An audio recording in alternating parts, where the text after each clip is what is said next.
¿Listo? Listo, gracias. Bien, vamos entonces, ayúdeme, Joseph.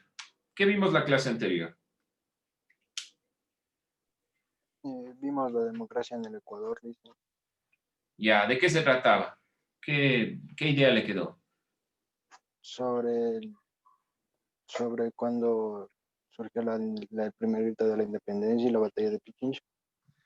Bueno, vamos, algo por ahí. Steven Granizo, a ver. Y Alison, también vimos sobre la existencia entre democracia y ciudadanía. Bueno, algo, ya explíqueme. Democracia y ciudadanía. La democracia se puede definir como el poder del pueblo, que el pueblo puede elegir su gobierno. Ya, hasta ahí. Gracias, Steven, gracias. Anthony, ¿qué era ciudadanía? Anthony García. Ciudadanía eran todas las personas, decían que era acerca de lo que decía de la cédula, que eso nos da, y ciudadanía es un derecho que tenemos todos apenas nacemos. A ver, hay algo ahí. Se olvidé que 1830 no funcionaba del todo así. Pero bueno, vamos puntualizando algo. Byron. Señor Vizcarra.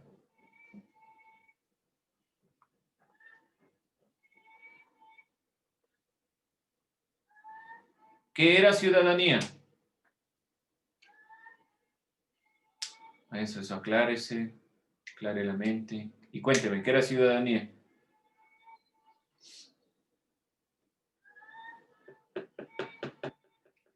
Byron. ¿No? Bueno. Pablo.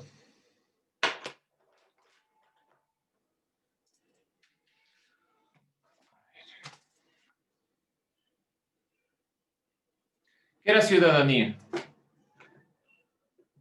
Señor Piedra. Ciudadanía es la condición que se le otorga a un ciudadano de estar en una comunidad. La ciudadanía es lo que se le otorga al ciudadano. Explíquese, porque si no, yo digo, democracia es aquello que le damos a los demócratas. ¿Qué quiere decir? Que tiene un conjunto de derechos. Eso, por ahí vamos. Derechos. Lo que se planteó anteriormente, pero sobre todo un ciudadano es un individuo que pertenece a un territorio, a un lugar, a un estado específico y que posee derechos. No se olviden eso, que a veces entendemos ciudadanía al conjunto de personas, pero no es el conjunto de personas específicamente, sino que el conjunto de ciudadanos es el que hace un estado. Bien, ahora vamos, democracia en el Ecuador. Estuvimos nosotros revisando lo sucedido principalmente desde la democracia que se plantea en 1830. ¿Qué grupo social era el privilegiado aquí? ¿Qué clase social? Terratenientes. Los terratenientes, que como clase social se llamaban criollos. Esta clase social, que era la dueña de la tierra, por eso terratenientes, tenían la primacía, la prioridad. Por lo tanto, también la Constitución de 1830 va a dar prioridad a este grupo social. Esta Constitución tiene como criterio principal a este grupo. ¿Y cuáles eran cómo decirlo, los requisitos para poder ser ciudadano en esta época? ¿Qué requisitos debía tener una persona para ser ciudadano? Debe ser mayor de edad, estar casado y tener tierras. Ya, vamos a ir aquí puntualizando algo. ¿Ser mayor de edad a qué edad? 21 años. Ser mayor de 21 años o estar casado. O estar casado. O se cumple esos años o se está casado. Se puede ser ciudadano antes de los 21 años siempre y cuando se esté casado. Otra consideración. Tener una propiedad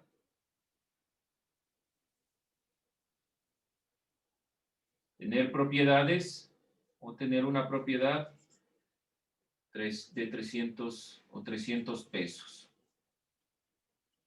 ¿Sí? Otra condición, también dentro de esta perspectiva, que ya se va instaurando de esta, obtener propiedad con un valor de 300 pesos o los 300 pesos que le funciona dentro de esta perspectiva. Ejercer alguna profesión o industria útil sin sujeción a otro, es decir, no ser empleado de alguien más. Ejercer profesión.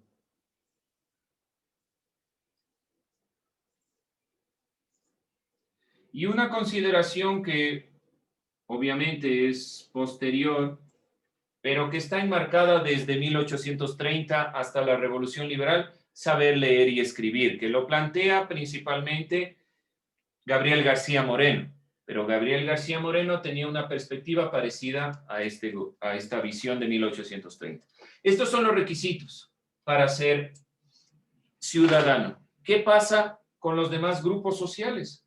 Los criollos y los mestizos con dinero fueron los únicos grupos que pudieron acceder a estas consideraciones. Los mestizos con dinero. Sí, el dinero primaba y sobre todo este elemento que podemos aquí priorizar, la propiedad. La propiedad le daba la posibilidad a una persona de ser ciudadana. ¿Qué grupos entonces van a estar fuera de estas consideraciones? Fuera de estos elementos. Estos son, no se olviden, los elementos que le permiten a una persona ser considerada ciudadano. ¿Quiénes están fuera? En esta época de 1830.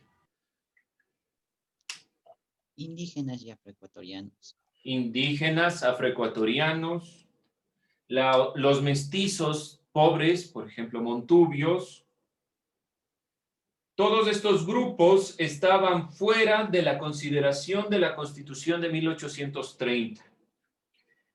Esta Constitución solo hablaba de una élite, aquellos criollos principalmente y algunos pocos mestizos que eran lo que dijo el compañero al principio, terratenientes, es decir, que poseían la tierra.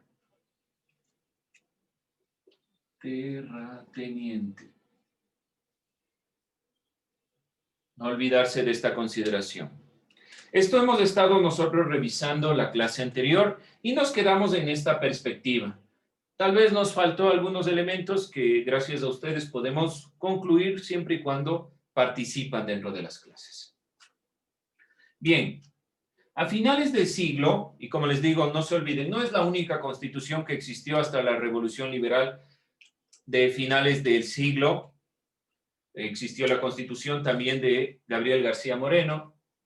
Esta es la primera constitución del Ecuador, la primera conformación del Ecuador como república, y todo lo que viene después hasta la Revolución Liberal es netamente desde esta perspectiva conservadora. Se darán cambios, tal vez como la incursión de la educación, como les nombré también anteriormente. Yo aquí incluía la perspectiva de la educación desde 1830, esta perspectiva de saber leer y escribir, a eso me refiero. Pero seguía siendo lo mismo, porque saber leer y escribir como planteamiento, aunque quitemos la propiedad, ¿quién va a poder saber leer y escribir? Siguen siendo aquellos que tienen la posibilidad de acceder a la educación y no pueden ser todos. Por más que Gabriel García Moreno intentó cambiar las cosas, seguía siendo un modelo conservador basado en una élite. Bien, hay otra consideración a tomar en cuenta desde 1830, la relación iglesia-estado. No se olviden esto, la relación que existe entre la iglesia y el estado. Vamos posteriormente a revisar un video Pero a finales del siglo, el modelo del Estado latifundista, que es este Estado terrateniente, es decir, que se basa en la hacienda, este Estado latifundista, a finales del siglo, finales principalmente de este siglo XIX, comienza a decaer. No se olviden, un latifundio, una hacienda, la conformación de estas tierras que son el motor de la economía de un país. Ese es un modelo latifundista. ¿Qué problemas se dan? ¿Qué exportaciones comienzan a decaer a finales del siglo XIX? ¿Qué exportaciones comienzan a tener problemas? Una crisis, se da el modelo latifundista, pero se da una crisis principal. Comienza una crisis. Y esta crisis va a impulsar principalmente el comercio. Y este comercio, aquí, como les decía, hay una crisis de los modelos latifundistas y hay una crisis de lo que es propiamente el café y el cacao, pero en su producción interna. Comienza a darse un boom de cacao y de café, que no era solo esta producción interna. Aquí tal vez para sintetizar, cuando hablo de crisis, la crisis del modelo latifundista, y estos elementos comienzan a tener un auge, pero los problemas posteriores, obviamente después cae todo el modelo del cacao, del café, sobre todo por consideraciones o problemas que se vienen dando, pero aquí la crisis es con este modelo. Estos elementos necesitan expansión, necesitan expandirse, necesitan exportación. Y surge una nueva clase social, la burguesía. Esta consideración de la burguesía. ¿Qué es la burguesía? ¿Alguien ha escuchado quién es un burgués?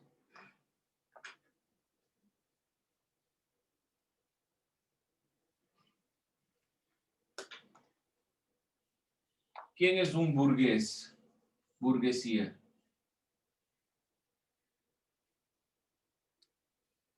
Aquí crece, pero a nivel de exportación.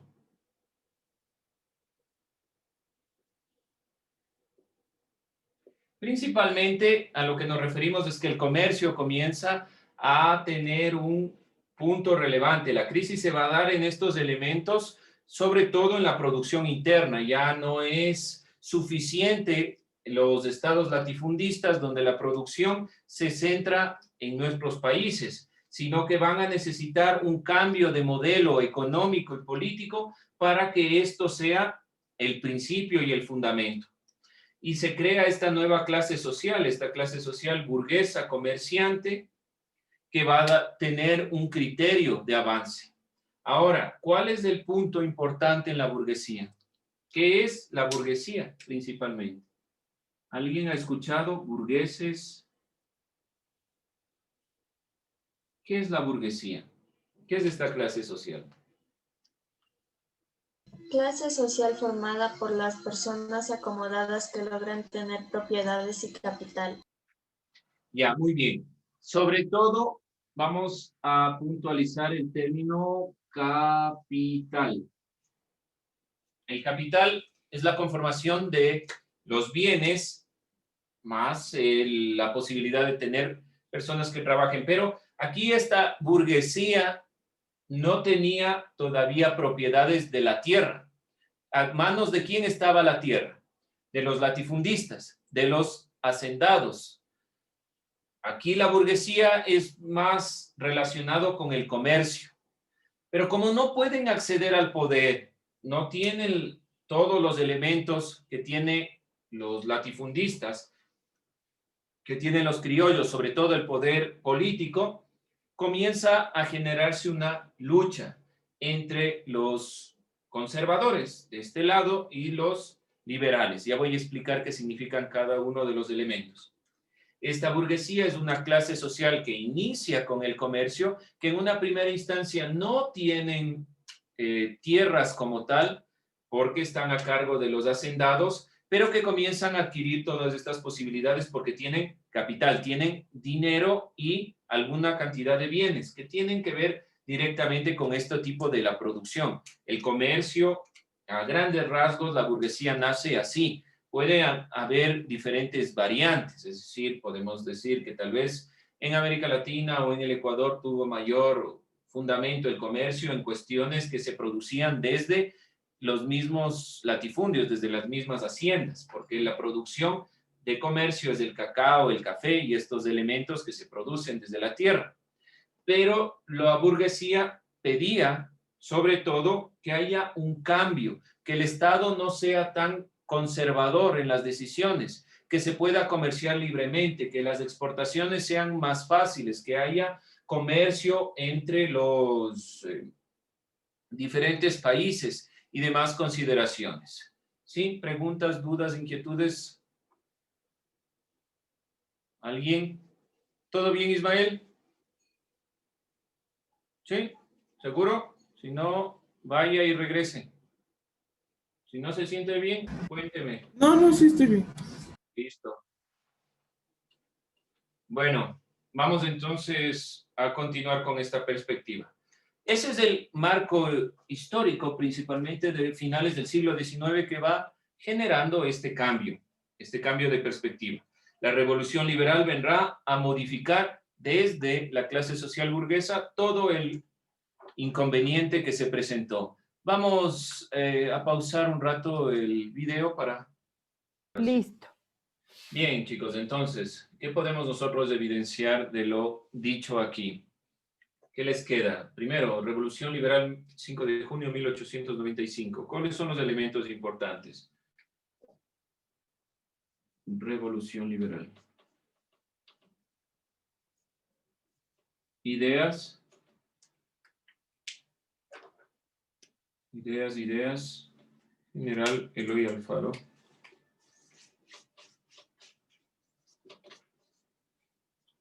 Ideas que se puedan extraer de ese video. Y claro que ese video tiene una tendencia, una perspectiva muy clara. Tratar de evidenciar que lo mejor se ha hecho aquí. Es obviamente un video impulsado desde el anterior gobierno, así que tiene un carácter muy específico. Pero de todos modos nos plantea algunos elementos que son propios de la Revolución Liberal. ¿Qué podemos identificar? A ver, pregunto yo entonces. Sebastián, ¿qué pudo extraer de aquí? De que el 5 de julio se hizo el Ecuador, pero estaban en contra de eso y de que no se termine el ferrocarril, que todo era culpa de Eloy Alfaro, y que en los comercios mostraban insultos. En contra de eso. Ahora me queda la duda, ¿qué es eso? 5 de junio de 1895 es la propia Revolución Liberal, es decir, irse en contra de los conservadores. ¿Cuáles eran los conservadores? Los que querían todavía una relación iglesia-estado, los que querían primordiar o basarse en los latifundios, en las haciendas. Pero ¿qué avances trae la Revolución Liberal? María, ¿qué más le deja el video?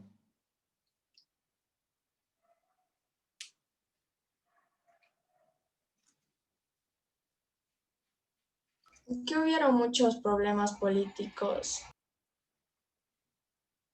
Ya, pero no me dice mucho eso, pues.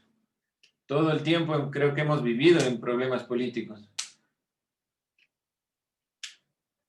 Hay dos partes en el video y esto tienen que identificar claramente. Hay una parte que es la queja que existe desde los medios de comunicación, principalmente al gobierno de Eloy Alfaro. El gobierno de Eloy Alfaro es posterior a esta consideración de la Revolución Liberal. Posteriormente, el video comienza a enfatizar los elementos primordiales de la revolución liberal. Uno de esos elementos, la educación. Una educación laica y gratuita.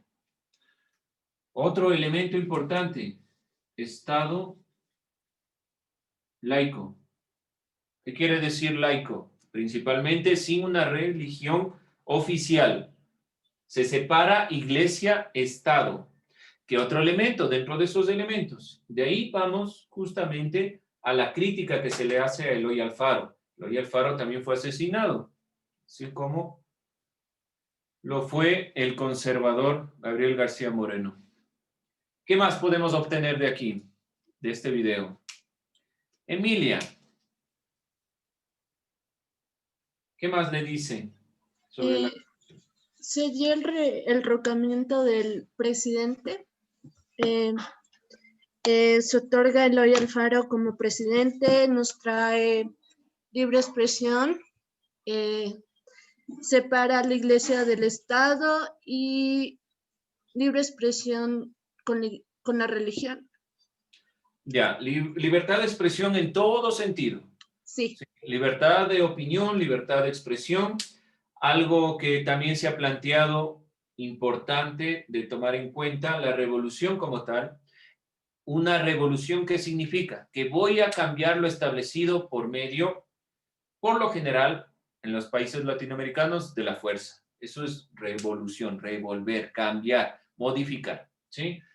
Dentro de esta perspectiva, ¿quién le reconoce a Eloy Alfaro como presidente? Decía en el video. ¿Quién reconoce a Eloy Alfaro como presidente? ¿Andrés?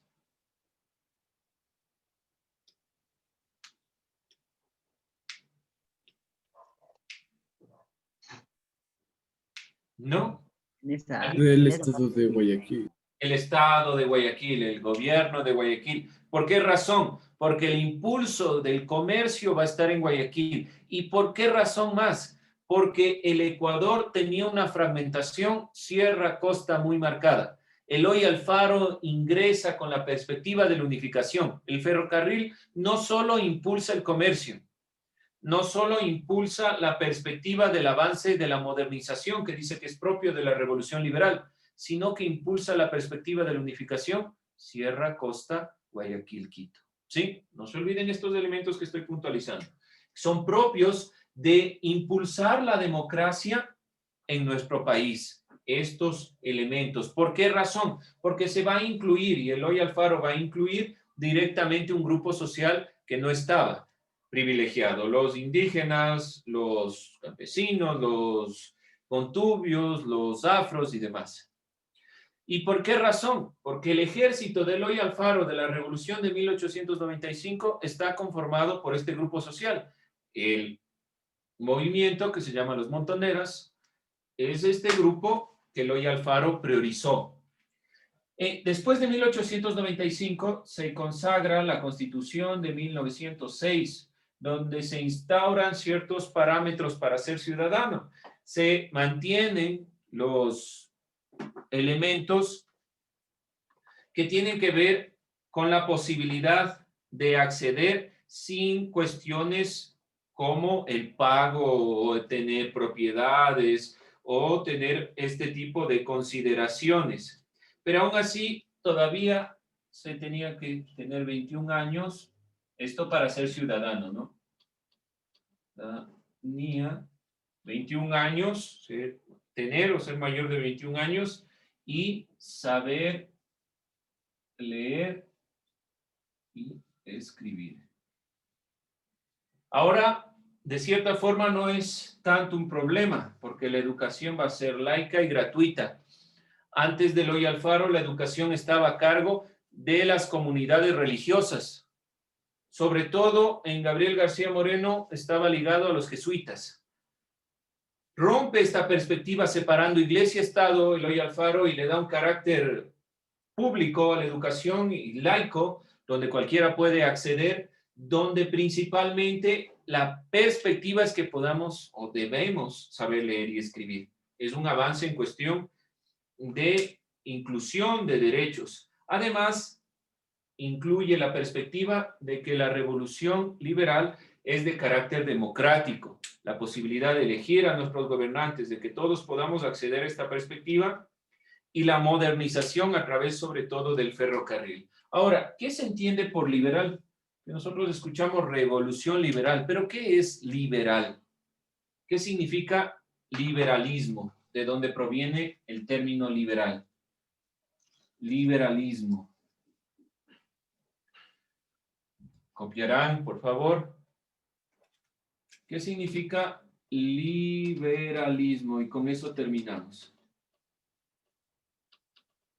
Estos elementos vamos a estar nosotros revisando en filosofía, vamos a estar revisando en historia. Una parte de la historia habla sobre los liberales, los conservadores. Deben haber escuchado en las posturas de la democracia los liberales, los conservadores. ¿Qué es el liberalismo? Rápidamente. Doctrina política, económica y social, nacida a finales del siglo XVIII, que defiende la libertad del individuo y una intervención mínima del Estado en la vida social y económica. Gracias. Libertad. Voy a tomar algunos elementos de lo que me ha enunciado. Primero, libertad, bueno, es una corriente, una doctrina, una perspectiva política, económica, principalmente política. De ahí el liberalismo se relaciona con la cuestión económica del capitalismo, pero bueno, ¿qué prioriza? La libertad individual de cada una de las personas, donde el Estado no debe tener mayor injerencia sobre las decisiones. Esa era la crítica que hacía Eloy Alfaro. A ver, el Estado decide todo. El Estado y la Iglesia deciden qué se debe y qué no se debe hacer.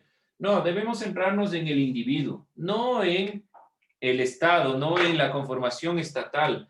El individuo debe ser el que priorice todo, el que determine qué cosas se hacen y qué no. Por lo tanto, el liberalismo como perspectiva y esta revolución liberal prioriza la libertad individual, la libertad de todos, que el Estado garantice esta libertad y que garantice sobre todo la posibilidad de que las personas accedan. Bien, vamos a cerrar esta perspectiva. Nos estaremos viendo la próxima semana. Que tengan un buen fin de semana. Muchas gracias. Podemos cerrar ahí el video.